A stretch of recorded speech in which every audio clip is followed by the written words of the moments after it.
Assalamu alaikum wa rahmatullahi wa barakatuh. Welcome to NTV Exclusive. I'm your host, Abul Hasnath. It's a Saturday night. We've got a different topic every week. What's the topic we've got today? Should be coming up across the bottom of your screen. We are doing a very, very exclusive program today about the Trail of Western Muslim Heritage. You may be asking the questions, and hopefully they'll be answered throughout this next hour show. I have a special guest with me here today. I'd like to welcome Tariq Hussain. Assalamu alaikum. Wa alaikum salam. I'm going to introduce Tariq as a freelance journalist, a travel writer, broadcaster. There's so much more we can add to it, but I want to stick to that just for the relation of the show, and slowly more will come out. So what we're going to do, we are going to spend today looking at Islam in the West world and its actual heritage and where it started from. For those of you, and I know we're on NTV, it's our Bengali audience program. We're thinking 70s onwards, that's when Bengalis came into UK and that's when Islam came in. You are so wrong. And it's unbelievable, because you're going to find out today. We've got a few artifacts that's going to prove that as well, or at least connect it to that proof. We've got so much to talk about. So I'm going to go straight over to Tariq. Tariq, first and foremost, thank you for coming along. It's honestly a pleasure to always see you. And in this particular context, I think it's even double pleasure to have you. I want to first go straight into your passion here, because this is now, well, we're nearly going on to 2 decades that you've been sort of going into this. But tell us about how it all started. Well, the travel writing is a more recent development, but the passion of exploring Muslim heritage across the West is something that started, maybe 10, maybe 15 years ago, and it's something that, to be honest, it's something that developed out of, firstly, my love of writing.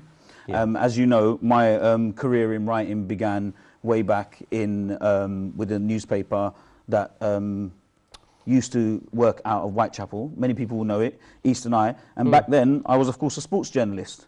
And I think you'll see on the screen coming up in a second some of my early pieces where I covered the different kinds of footballers, young Asian footballers that were trying to make a break into mainstream football, English football. But that didn't happen. And so with the writing, it was as a journalist then. And then after that, I continued to enjoy traveling, and I continued to go across the world on holidays, and it was something that slowly picked up after a trip to ironically Saudi Arabia. So it was whilst we was on our way to Saudi Arabia. At the time, I was planning, shall we say, to migrate, to make hijrah, as many people do. And one of the reasons that I was actually heading towards the Middle East is because of this idea that I thought, Muslims don't actually belong in the West. And on our way to the Middle East, we had a stopover in Cyprus. And it was during this stopover that I came across the tomb of an actual female companion of the Prophet Muhammad, sallallahu alaihi wasallam, And at the time, I was on my way out to the Middle East. I was convinced that I was going to be living out in the Middle East. So it didn't really affect me in a big way, but it planted a seed. And that's what it took, really, wasn't it? That sort of stopover, which is, of course, so we never go by chance. It is by the qadr of Allah that you stopped over. But that, as you're saying, planted that seed. And from there, that just pulled you into it, didn't it? It did. It developed from that, in the sense that I went to the Middle East. I spent a year out there teaching English. I was also working again as a journalist. So I maintained that kind of writing background throughout my time there. And for whatever reason, which we won't go into now, it wasn't for me. The Middle East wasn't for me. Some would argue maybe I was too westernized, I don't know. And I came back, and when I came back, I realized that actually I didn't belong there. I probably belonged here.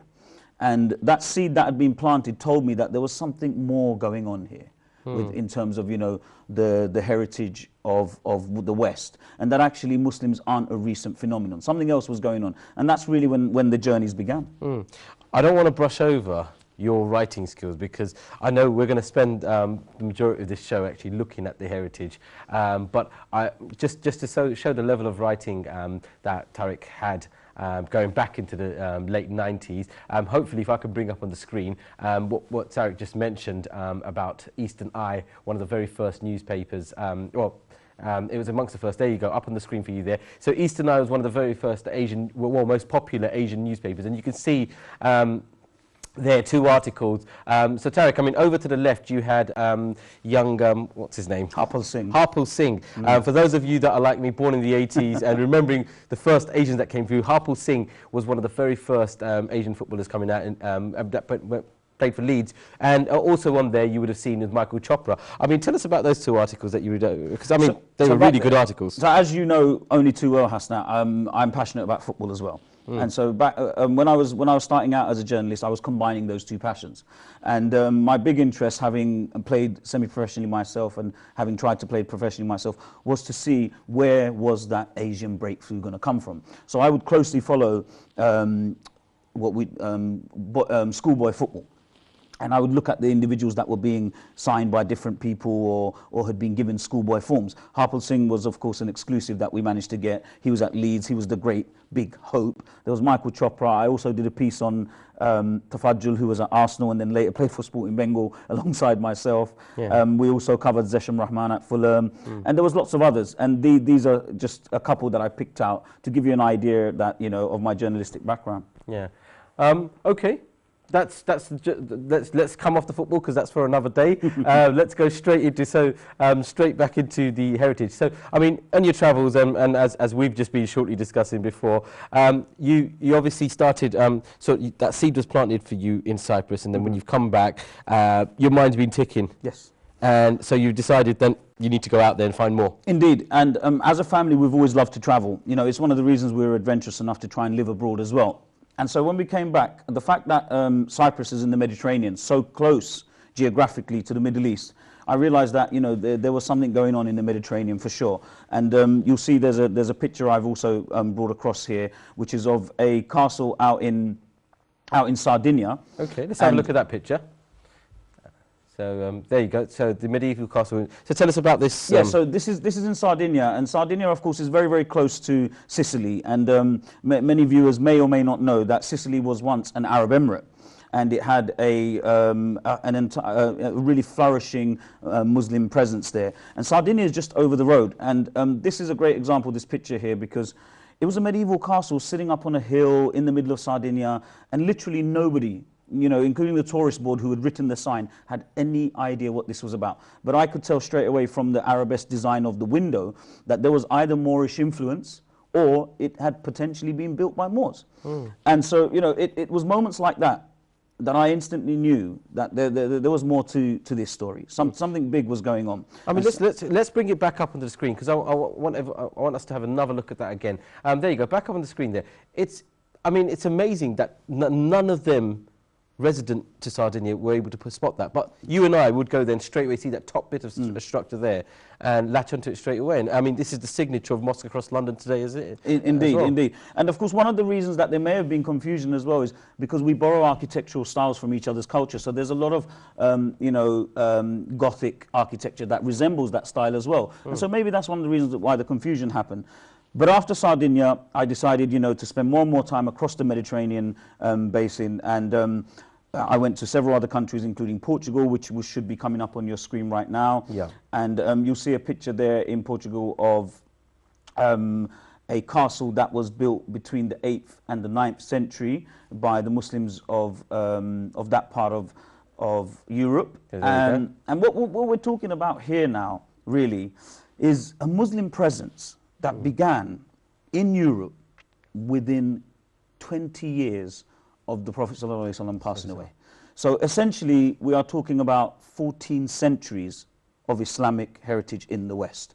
And the castle is obviously one example. If we flick to the next one, you'll see that now we're coming to the jewel in the European crown for many people, especially early Islamic history. Many of us have been out there now. I was out there very, very early on, and I used to go to this place, as I told you before the show, almost like a Western Muslim pilgrimage, And I would turn up there almost every year at least one point or another. And what I was essentially doing was exploring the history and just becoming increasingly wowed by the impact Muslim culture had on shaping the West. You know, and as a Muslim who had considered leaving the West, what it was of course doing was it was rooting me. It was making me feel more and more like I belonged.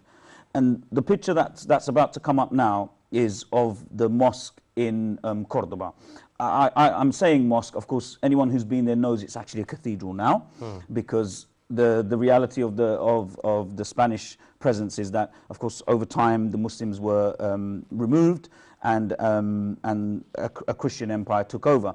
But that particular city, Cordoba, is a very, very important place for us as Muslims of the West. It's really interesting. Just sort of taking a couple of steps back on what you just said. The fact that, I mean, most of the Islamic history students, actually, I've just realised the irony behind that. The Tariq students, because that's how they refer to it in the madrasas nowadays.